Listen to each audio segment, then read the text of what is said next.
dagaalka bariga dhexe maanta toddobaadkiisii koowaad ayuu madaxa geliyay. Iiraanna waxa ay xalay qaaday mowjada 20aad ee weerarada ay ugu magac dartay ballanqaadka afraad ee dhabta ah. mid ahaan burburkii ugu baaxadda weynaa intii dagaalku socday ayaa lagu warramayaa inuu gudaha Israa'iil ka soo gaaray madaaficda tirobeelka ahayd ee ay xalay ciidamada ilaalada kacaanku u adeegsadeen mowjada 20aad ee gulufyadooda. madfaca qaraxyada badan xambaara ee Khaybar 4 ayaa si weyn muuqyadiisa naadirka baraha internetka loogu wadaagay, isagoo inta hawada ku qarxay tobanaan u qaybsamay. dabadeedna ay jahwareer xoogan kala kulmayaan qabashadiisa nidaamyada difaaca Israa'iil, kaasoo sababay khasaaraha ugu badan balse aan dhab loo qeexin ee xalay nidaamka Israa'iil ka soo gaaray weeraradan. madaaficda Iiraan iyo drones tirobeel ah oo isla xalay Xisbulada Lubnaan ku weerartay gudaha Israa'iil ayaa lagu warramayaa inay khasaare baaxad la gaarsiiyeen caasimadda Tel Aviv ee nidaamkaas, oo xitaa goor dambe oo xalay ahayd uu bartamaheeda ka kacay dab xoogan oo ka dhashay qaraxyada xadbeelka ah ee ay sababeen madaaficda iyo droneska bartilmaameedyadooda haleelay ee gudaha magaaladaas.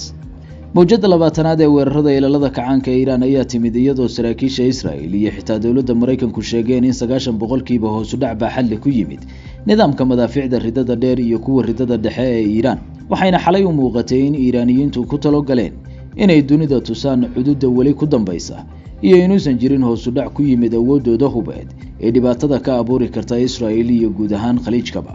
isla xalay weerarada Iiraan waxa ay burbur baaxad leh ka geysteen bartilmaameedyadooda gudaha wadamada gacanka Carbeed, gaar ahaan saldhigga Cali al-Salim lagu magacaabo ee Mareykanku dalka Kuwait ku leeyahay, halka oo lagu warramay in la bartilmaameedsaday kaydadka shidaalka, hubka iyo diyaaradaha ee Fariisinkaas oo badankood la burburiyay. qaaca iyo holaca ka ogsaday saldhiggan ayaa laga dhehday xaddiga burbur ee soo gaaray. bartilmaameedyo kale oo Imaaraadka, Qatar, Sacuudiga ilaa Baxrayn ayaa xoguhu wariyeen in Iiraan xalay beegsatay. mid ahaan mowjadihii weerar ee duqeymaha ugu tirada badan la adeegsaday ayaa tan loogu yeeray, waxaana loo arkay inay ahayd jawaab cad oo Iiraan ka bixisay sheegashooyinka Mareykanka iyo Israa'iil ah inay duqeymahooda gudaha Iiraan ku waxyeelayeen nidaamyada hubka iyo droneska ee Jamhuuriyadda Islaamiga ah. Israa'iil iyo Mareykanku waxa ay duqeymaha Iiraan kaga jawaabeen weeraro duqeymo u badnaa oo iyana ay ka geysteen gudaha Tehran iyo caasimadda Beirut ee Lubnaan, oo Israa'iil ku hanjabtay inay jidkii qasam marin doonto. habeenkan casharka culus loo dhigay Israa'iil iyo ducaha Iiraan joogtada u bartilmaameedsato ee Khaliijku